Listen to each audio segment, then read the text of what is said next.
Halo teman-teman, sebelum mendengarkan kelanjutan ceritanya, jangan lupa like, komen, dan subscribe untuk mendukung channel ini agar terus berkembang. Terima kasih. Selamat mendengarkan. Bulan episode 22 part 1. Ili menyalakan api unggun, juga menyusun rumput kering sebagai alas tidur. Kami hanya punya waktu istirahat 4 jam. Ili akan berjaga pertama kali malam ini dan akan membangunkanku pukul 2. Bergantian. Aku meluruskan kaki, berusaha rileks meski kepalaku tetap saja memikirkan bagaimana cara melewati dinding ini besok. Ali dan Sally yang berbaring di sebelahku juga belum tidur. Mereka menatap ke arah dinding tinggi. Apa yang membuat dinding setinggi ini, Al? Sally bertanya. Banyak penyebabnya, tapi kemungkinan besar karena tumbuhan lempeng tektonik. 2 lempeng benua bertemu membuat batuan dan kerak bumi terangkat. Ali menjawab. Tapi bagaimana ini bisa panjang sekali, sempurna berbentuk dinding? Juga banyak penyebabnya, Sel. Bisa jadi karena kikisan angin atau kikisan air. Mungkin di sini dulu ada aliran sungai besar yang terus memahat pegunungan, hingga bentuknya seperti ini. Proses itu berjuta-juta tahun, sedikit demi sedikit, seperti pemahat. Ali menguap lebar. Atau ada kemungkinan lainnya yang lebih masuk akal, Sel. Apa? Dulu, lokasi ini adalah tempat petarung klan matahari berlatih. Mereka terus menyambar gunung dengan petir. Ribuan tahun terus berlatih hingga bosan. Akhirnya jadilah dinding menyebalkan ini. Ali menjawab asal. Sally tertawa. Aku yang belum memejamkan mata ikut tertawa. Tentu saja Ali mengarang jawaban. Sally boleh saja melepaskan pukulan petir ribuan kali. Dinding batu ini dijamin bergeming, termasuk pukulanku. Tidak akan membuatnya rontok. Dinding ini tinggi dan kokoh. Kami seperti semut yang dibatasi barisan buku tebal. Bedanya kami tidak bisa merayap memanjat. Malam semakin larut. Setelah bercakap-cakap, kami akhirnya jatuh tertidur. Rasanya baru sebentar aku memejamkan mata ketika Ili membangunkanku. Aku membuka mata, bangkit, dan duduk. Sudah pukul 2, Rah. Aku mengangguk, giliranku berjaga. Ili berbaring di tumpukan rumput segera tidur. Setiap malam Ili selalu berjaga paling lama dan bangun paling pagi. Kehidupan di Akademi Klan Bulan telah membentuk daya tahannya. Aku berdiri mencari ranting kering. Api unggun hampir padam. Aku melemparkan beberapa dahan kayu, membuat nyala apinya kembali terang. Tidak ada kabut di padang sabana, tapi udara tetap dingin. Duduk di dekat api unggun membuat badan lebih hangat. Setengah jam aku hanya menatap dinding tinggi di hadapan kami. Kepalaku memikirkan banyak hal, mulai dari mama dan papa di kota kami. Apakah mereka sudah menelepon mama Sally? Bertanya bagaimana liburan kami. Memikirkan Af dan Miss Selena, apakah mereka baik-baik saja di kota Ilyas? Apakah mereka berhasil membujuk Falata Ranata 4 dan Konsil Klan Matahari untuk bekerja sama dalam situasi darurat? Tentang sekolahku, apakah nilai ujianku bagus? Apakah Ali naik kelas? Dan yang paling banyak kupikirkan tentang dinding ini, bagaimana kami melewatinya. Dinding, dinding, dan dinding. Sudah lewat pukul 4, api unggun mulai redup. Harus ditambah ranting agar tidak terlanjur padam. Aku sudah siap beranjak berdiri, hendak memungut ranting kering di sekitar padang sabana, ketika telapak tanganku yang menyentuh tanah merasakan sesuatu. Apa itu? Suara bergetar pelan, seperti ada yang sedang aktif bergerak di sekitar kami. Aku menoleh ke sana kemari, tidak ada hewan apapun yang mendekat. Aku terdiam, teringat kejadian beberapa hari lalu di tepi sungai. Bukankah waktu itu aku berhasil mendengarkan langkah kaki kepiting yang berlarian? Apa salahnya mencoba lagi? Mungkin aku bisa mencari tahu jalan keluar dari dinding tinggi ini, menemukan hewan yang sedang melewati celah itu. Aku menatap lurus ke depan mencoba mulai berkonsentrasi. Getaran itu terasa semakin jelas, memantul kemana-mana. Getaran itu tidak atas permukaan tanah, tapi di bawah. Ada hewan yang sedang berlarian di bawah tanah. Aku menghela napas lembut semakin konsentrasi. Aku bisa menyaksikan sekarang. Astaga, aku bahkan seolah bisa melihat seluruh bawah tanah seperti melihat tontonan 3 dimensi. Di bawah tanah ada lorong-lorong besar dan panjang. Lorong itu mengarah kemana-mana. Kiri, kanan, depan, belakang. Atas bawah bertemu persilangan, persimpangan, berbelok dan memutar. Di dalam lorong berlari-lari hewan pengerat berukuran besar, mungkin setinggi banteng dewasa. Ekornya panjang, matanya kecil. Itu tikus tanah raksasa. Mereka lah yang membuat lorong-lorong itu. Dinding tinggi ini menghunjam ke bawah dalam sekali. Tapi ada satu lorong tikus yang berhasil menembusnya. Mungkin butuh bertahun-tahun bagi tikus untuk melubanginya. Lorong itu muncul di sisi lain dinding. Jalan keluar yang kami butuhkan. Kami bisa melewati dinding tinggi ini. Tidak lewat atas atau menembus dindingnya, tapi lewat bawah, lewat lorong yang dibuat tikus. Itu dia jalan keluarnya. Aku segera bangkit, berdiri, bergegas membangunkan yang lain. Ili, bangun! Ali, Sally, bangun! Aku berseru tidak sabaran.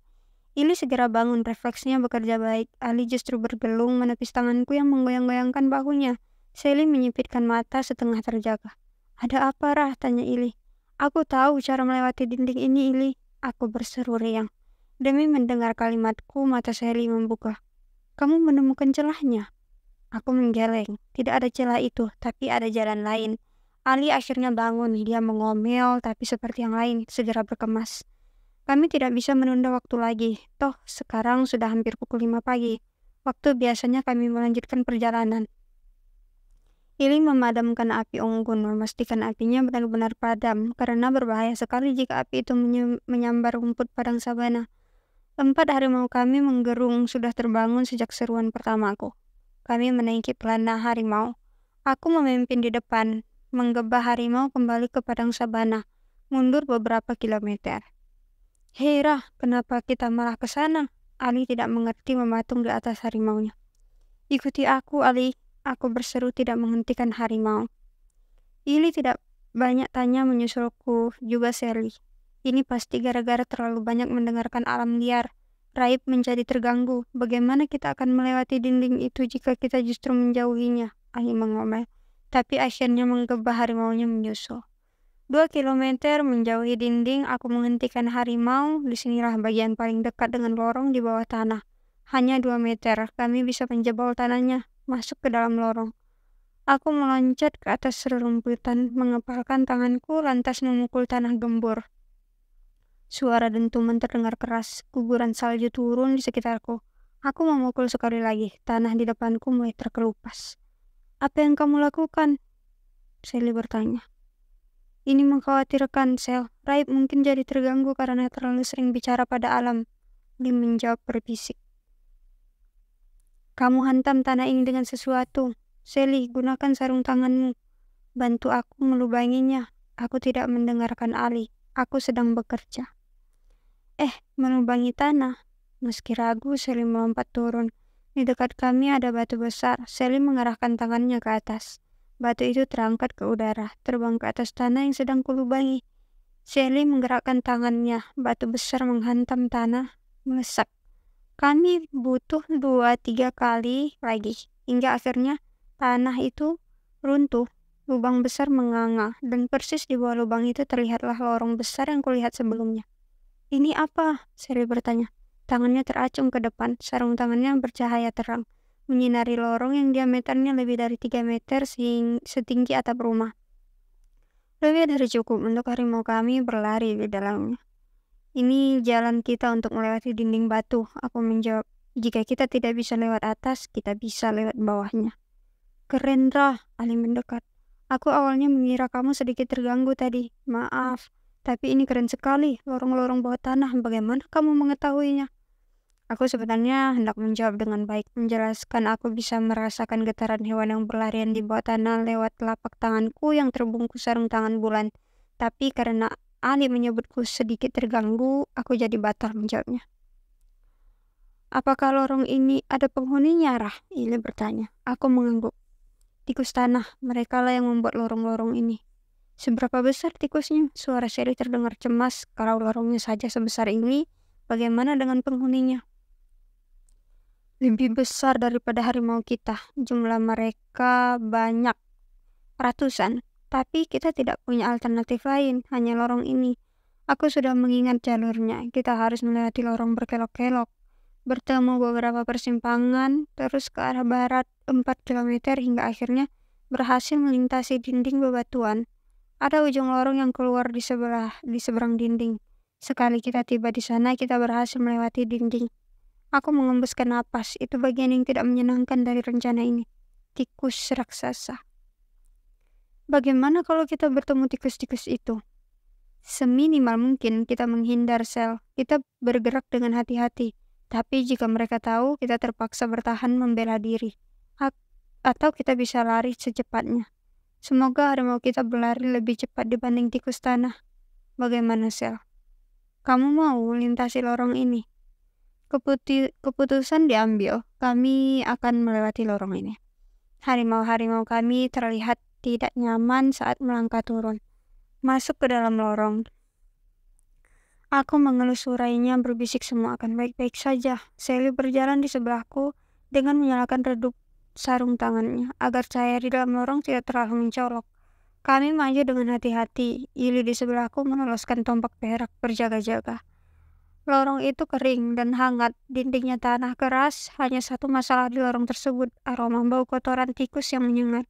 Ini rumah mereka. Dari kejauhan kami bisa mendengar suara mencicit, lorong terasa bergetar, tikus itu melintas.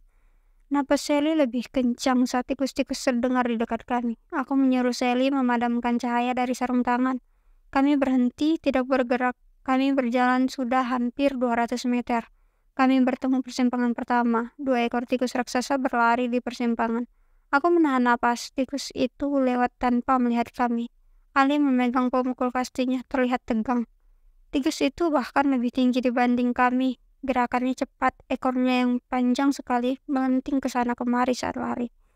Tikus itu terus bergerak menjauh, suaranya tidak terdengar lagi. Aku memberi kode, Sally menyalakan kembali sarung tangannya. Harimau kami kembali bergerak maju melewati persimpangan dan berbelok ke kiri. Kami berhasil maju 200 meter lagi. Sejauh ini aman. Persimpangan berikutnya masih 50 meter di depan. Ketika kami mendengar suara tikus mendekat, awalnya masih samar, semakin lama semakin dekat, lorong terasa getar. Tikus itu ada di belakang, menuju posisi kita. Aku berbisik tegang. Wajah Sally pucat. Apa yang harus kami lakukan? Larilah, Sally, alih ke persimpangan di depan. Ili sudah menggebah harimaunya tanpa banyak bicara. Kami ikut menyusul.